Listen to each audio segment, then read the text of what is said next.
Muy buenas tardes. Gracias, Dolors. Empezamos este último bloque de relaciones institucionales. La verdad es que han sido, yo creo que 2 tardes intensas, y antes de empezar, la verdad es que me gustaría felicitaros a todo el equipo por este enorme esfuerzo. María, Durne, Estefanía, Ana Rosa, Rocío, Sonia, Ismael, Raúl y, como no, Dolors, por haber capitaneado este proyecto. También pues agradecer a Angie en su colaboración y a Clover por el esfuerzo.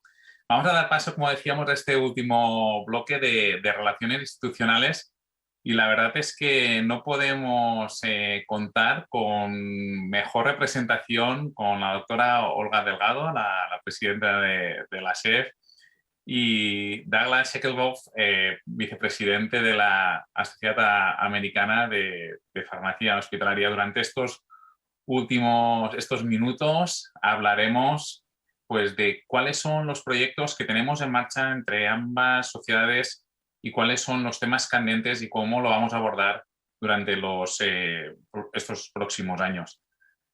Olga, buenas tardes. Douglas, good afternoon, good morning. Hello. Hello. So, thank you so much, Douglas, for your effort to be here with us in this post-mid-year. For us, is very important, this relation between the ASHP and SEFH. We would like to talk in the next minute about the main topics that we are taking between both societies. And if you like, for example, we can start if you can tell us how was the post-mid-year, how was the mid-year, how is the balance of this last mid-year? Sure. Well, thank you, Jordi. And it's my pleasure to be here and to be with all of you, at least virtually. I wish I could be there in person and we could all be together in person. The mid-year in December was a successful meeting being done in a virtual format. We had many attendees, but we wish it could have been in person for that meeting as well. The next mid-year will be in December of 2022 in Las Vegas, Nevada. And we are planning for that to be a live in-person meeting. Planning is already underway. The mid-year that many of you participated in and have heard about for the last 2 days had many speakers, many hours of continuing education. It really had nearly all of the usual components of a live meeting, except that it was virtual. The one thing that is harder to do, more difficult in a virtual meeting, is to network and to meet people and to build those relationships. But otherwise, from an education standpoint and other aspects of the meeting, there was much education, and that part was very successful. So, but hopefully we won't be having virtual meetings like that in the future, and they'll always be in person. Okay, but what is thinking about the ASP for the next year? Because as you said, probably in these last years, we have lost this networking between all the hospital pharmacies around the world. But in the other side, we have a huge amount of sessions, of educational sessions, many contents, and we can benefit for this virtuality. So what are you thinking about for the next years? Yes, I think that there have been many benefits, as you mentioned, Jordi, many benefits to the virtual meetings because the meetings are recorded.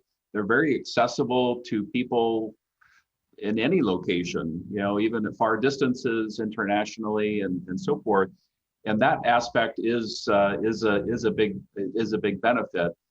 I think that our goal will be to learn and utilize the many positive aspects that come with the virtual meeting when we have it in person. And so there may be some sessions that are made available virtually. I do not think it'll be a majority of the meeting.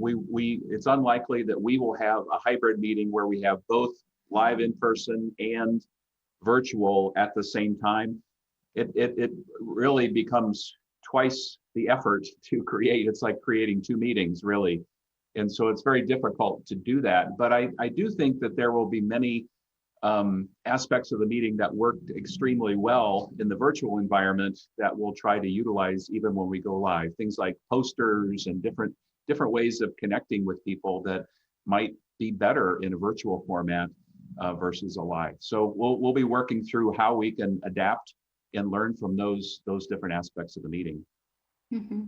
Yes. Olga. No, it's true. I think the accessibility of the virtual Congress is very, very good for all of us. We can attend all the sessions that we want, and we can repeat the session if you want to go in deep session, in deep topic. And I think it's a good thing, but nothing compared with stay in person and to share personally all the experience and the education. No? So I think that a mix will be a good thing, but we have to explore, no, which is the best way to do that. So it's perfect. But I am sure that you will find the best way for the next Congress, next mid-year in Las Vegas. So we are looking forward to stay there during this year. Yeah. Douglas, in the last mid-year, we have seen a lot of sessions about well-being after this pandemic time, when we have many of our colleagues, all the health workers are very tired, no? And I know that your society, ASHP, is working hard in well-being. Could you tell us more about that? Sure. Why is important to work about? Right. So well-being and resilience has been an area of focus for ASHP for several years now. And a few years ago, we joined the National Academy of Medicine Action Collaborative on well-being and resilience. And so this was an organization or an effort, a collaboration of multiple organizations really trying to focus on all of the issues around well-being. So how to study it, how to measure it, what interventions would be helpful to people so that they could avoid burnout and stress and those difficult situations. So we've provided a number of resources, webinars. We've developed a certificate program on well-being and resilience to help people. We've provided an app for their phone called Headspace that they can use to reduce their stress and to deal with the challenges and the stressful environment. Then when COVID came, as you mentioned, Jordi, it really significantly increased the level of stress and the workload volume with many patients with COVID who were hospitalized, just trying to function and work with a mask on and knowing that, you know, there may have been challenges at home. There are just so many things that added to the stress with COVID that everything that we had done before, the need just went up by 10 times. And so we've continued to provide those resources. And one of the things that we just learned a few weeks ago was that we were awarded a large grant from the United States government. And it was announced by the White House that ASHP, along with 35 or 36 other organizations, would receive grants to help address well-being. And so over the next 3 years, we will be working to establish what we will call well-being ambassadors. And so we will train up to 4,000 individuals, primarily pharmacy in the pharmacy workforce at many different sites, so that they then can train and work with their coworkers on stress relief and interventions that will help them improve their well-being during these very challenging times. And so we were very excited to learn about that. We'll be using the certificate program that we already have to train those ambassadors. And we will be providing them with additional techniques on how they can use that information within their own work setting. So if it's a small clinic, if it's a large hospital, a retail pharmacy, whatever the setting might be, so that they can help work with their coworkers and teach them how to best address stress, burnout, and different techniques that they can use. So we're just getting started with that. We just learned about this grant. It's over $2 million, and so it's a very significant undertaking. Mm-hmm. Congratulations for that grant. I think it's something that really recognize all the work that you are doing. And which are the main or the most initiatives or the initiatives that people think that are more important in order to improve the well-being? Because you have commented some of them apps or like APPs, apps, webinars. Which one do you think is more important with more acceptance?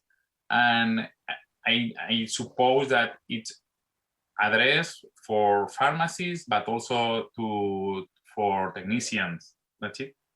Right. And I think many times it depends on the individual and their type of position in terms of what type of intervention is best for them. And maybe this has been studied, I'm not sure, but I think it's probably more for the individual.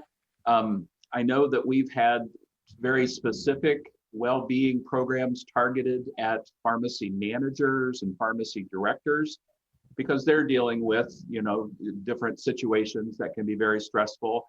The pharmacists that are on the front line and are dealing with patients many times and dealing with difficult situations there, the types of stress and the type of situations are sometimes different, and so the different interventions and techniques might be different as well.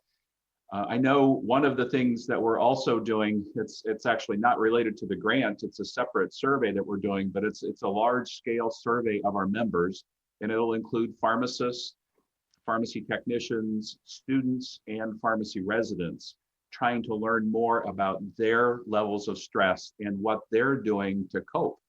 So, I mean, it includes a lot of questions about not only their work environment, but has their eating changed? Do they drink more alcohol? Are they able to sleep well? I mean, many things that are impacted by people that are in a burnout situation. So I think this will give us a lot more insight and information as to how people are dealing with it now and what interventions are working for them, but it'll also allow us to identify additional things that ASHP can do to help people just cope with the challenges that they're facing in the workplace, especially with COVID, but even after COVID is hopefully less of an issue, knowing that it's a difficult work environment. And I'm sure many of these same things, you're experiencing them in Spain.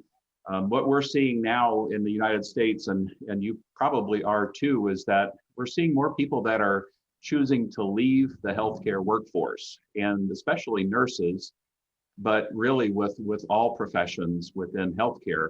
There's a certain number of people that say, I just don't enjoy this anymore. It's not rewarding to me, and they choose to leave their profession. I don't believe it's been as impactful for pharmacy at this point. Nursing, it has been in a significant way. So, we don't want that to happen. We want to help people to be able to deal with these challenging situations in the workplace, and hopefully not come to the decision that they want to leave healthcare.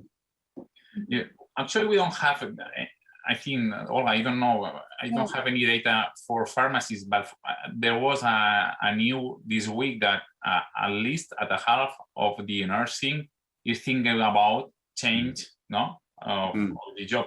Yeah, I consider that the care of the professional is a very weak point in our health system. We take care of the patient, and the patient is the focus of all. But if the professional are motivated, everything is right.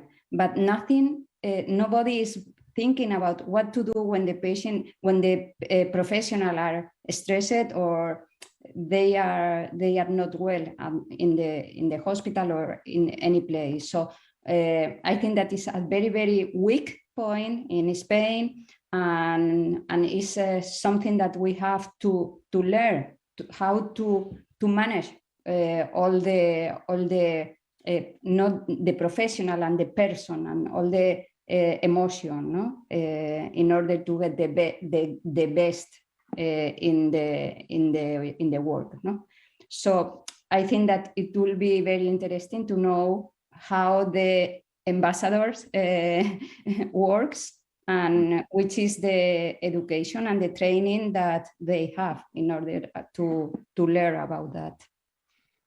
Yeah, and another factor that we're facing in the United States is that there is a shortage of pharmacy technicians. And so the job of being a pharmacy technician was, for many years considered to be a good job.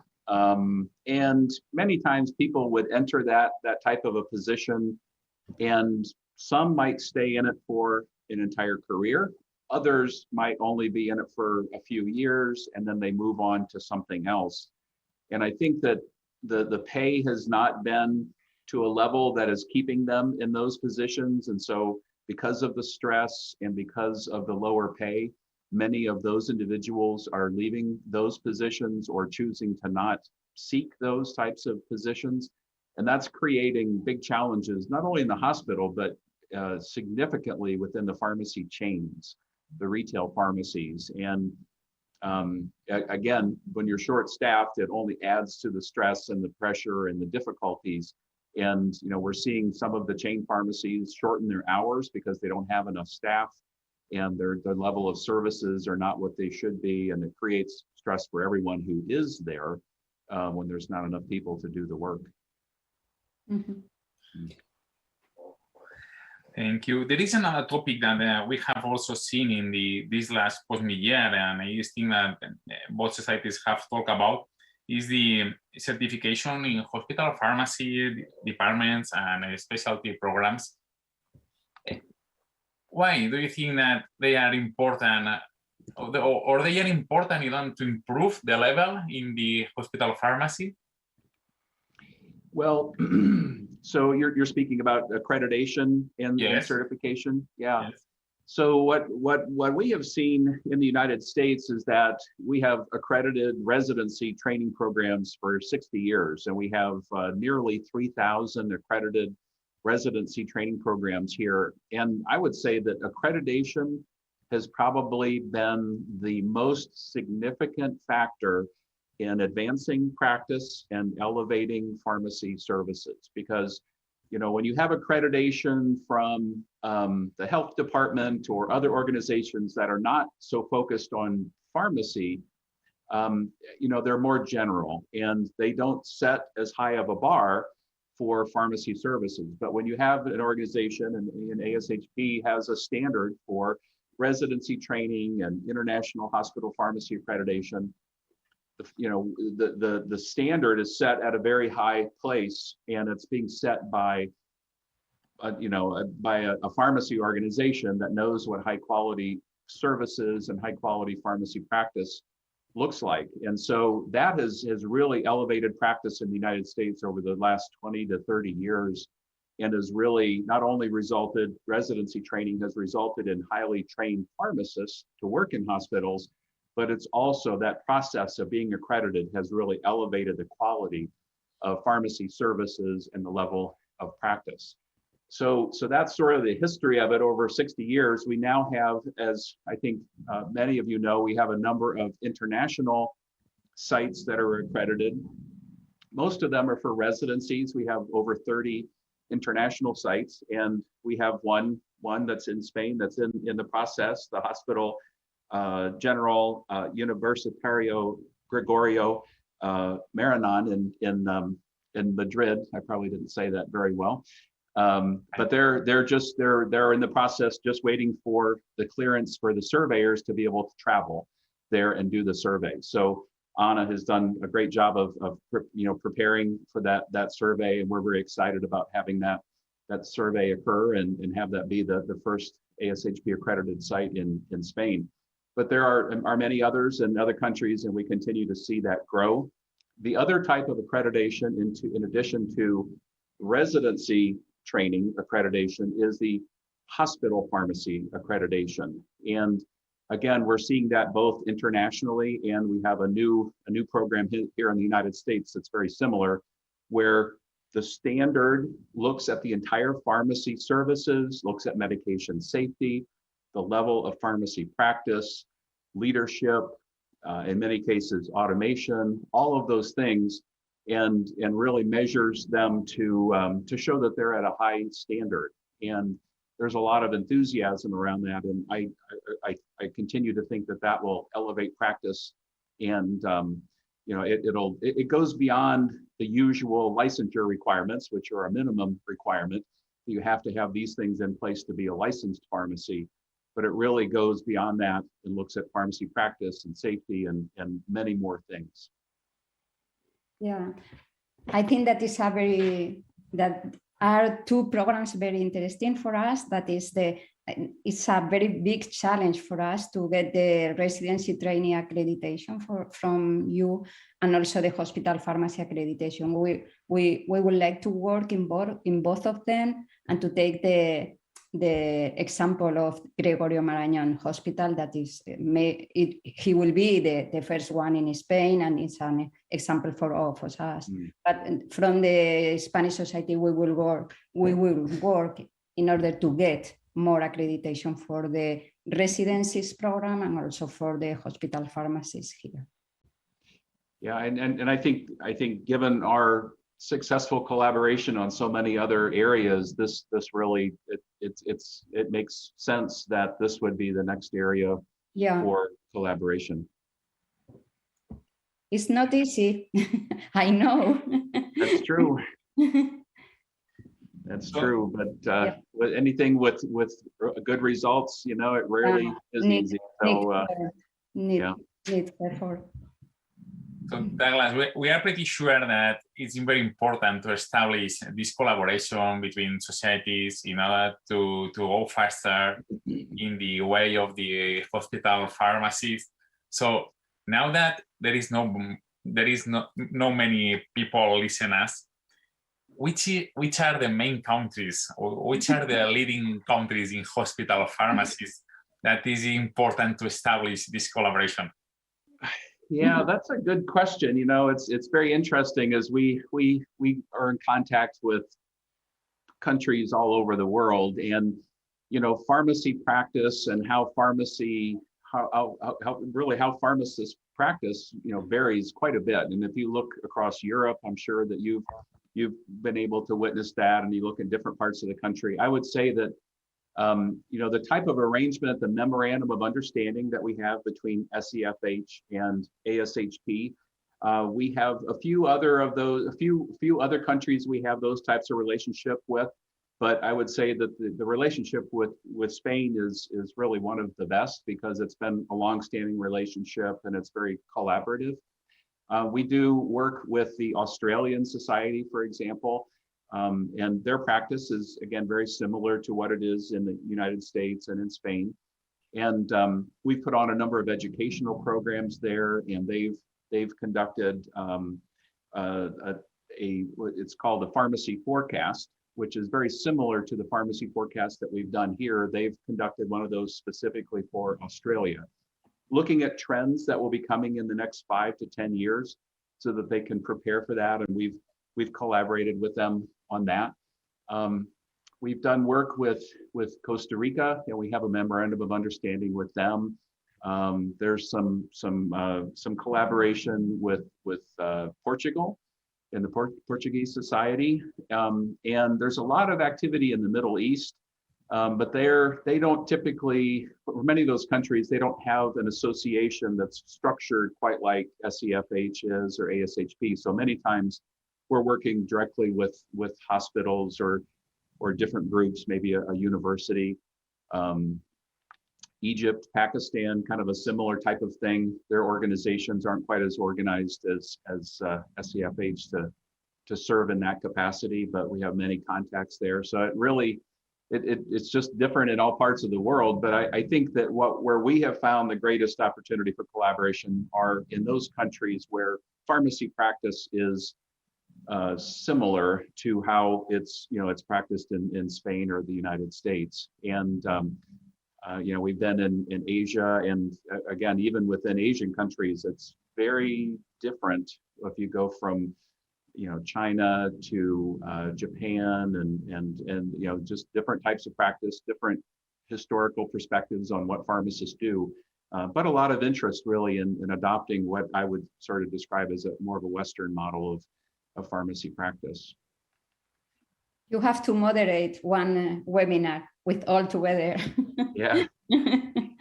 Yeah, I gave a presentation once to our staff here at ASHP on sort of pharmacy practice around the world, and sort of compared all these different areas, because I think it's, for me, I always assumed that pharmacy was reasonably similar in different countries, but it's quite a bit different. Yeah, but we are a family. That's true. So much in common. Last year, Douglas, we started the initiative to facilitate the ASP membership for SEFH members. And this year, we are going to renew this initiative. What do you tell to our members in order to become also members of the ASP? Well, and we're very happy to have so many that are members of both SEFH and ASHP. I think certainly the benefits of that, the access to many resources that are available to ASHP members, the American Journal of Health System Pharmacy being one of those, but many other resources as well. I think that it includes the ability to make connections, and we have the ASHP Connect and the ability to watch these listservs, and it's so much information sharing that people share. And in doing so, it really provides an opportunity to interact with people from around the world, and people that are very much on the front lines of practice, to pose questions, to see what questions others are posting, and to see their responses. And so, all of those resources, those connections, the networking really make it, quite a valuable thing. With COVID-19 and some of the changes that occurred there, for example, we started an ASHP Connect listserv, way for people to communicate. And we, sharing of resources and experiences around COVID-19, and we have over 90,000 people are on that one listserv that can communicate with each other, and from different countries and different locations. And so that's just one example. Many of the other listservs that might be more management focused or clinically focused, those are, many of those have 5,000 or 6,000 people that are part of that community that can share information or see questions and respond to them. But the COVID-19 listserv is our largest that we've ever had, with more than 90,000 people. Yeah, I'm very agree with you, because actually it was true that in the COVID-19 pandemic, there was, we shared many contents, many protocols, many information about how to treat, about drugs. It was, I think, one of the most important things, to share these contents. I think that's true. Yeah, and I know we had, we shared some things with FIP and certainly had worked closely with all of you.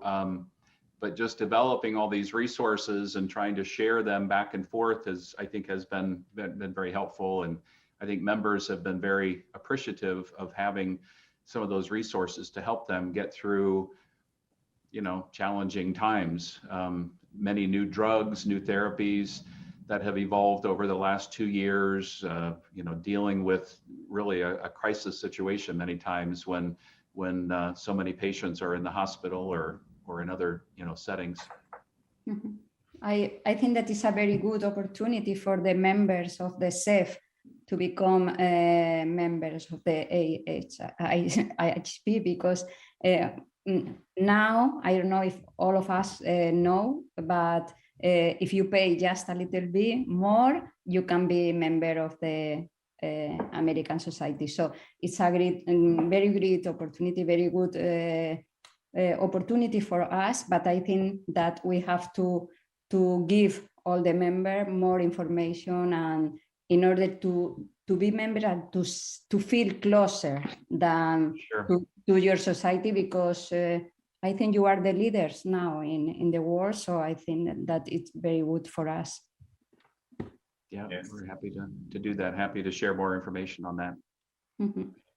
So now, in order to finish, I think it's the most difficult question to Olga and to Douglas, which are the main challenges of the hospital pharmacists for these next years. Mm. Well, I can certainly speak to some of the challenges that I know we're expecting that we'll be facing in the United States. So, and we've talked about many of those already. So the well-being component, well-being and resilience, that'll be a challenge, and hopefully we've got strategies to help people address that. We are seeing a lot of supply chain challenges, and we've had an issue with drug shortages for many years, actually over 20 years, periodically.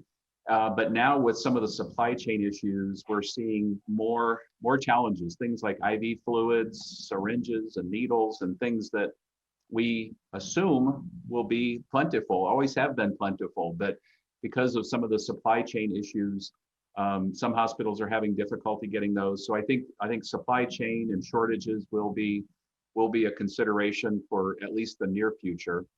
A workforce will be another factor. And so I mentioned the pharmacy technician issue and the need to have people enter that type of role and hopefully see it as a career and a profession and want to stay in that role. But again, really, it's across all of healthcare. There will be big workforce issues, shortages of workforce, and that'll be a challenge for us, certainly in the pharmacy settings for a number of years to come. So those are a few things that come to mind. Well, for us, I think that is our clinical specialization in every area. So I think that is the main challenge for us. But I think that the future of the hospital pharmacy in Spain will be determined by 3 points. The first one is professional, how the profession will be changed, because we will have a unique specialty, primary care and hospital pharmacy, in a few time. So we have to see how to do that. The second one is how to afford the demand of the patient.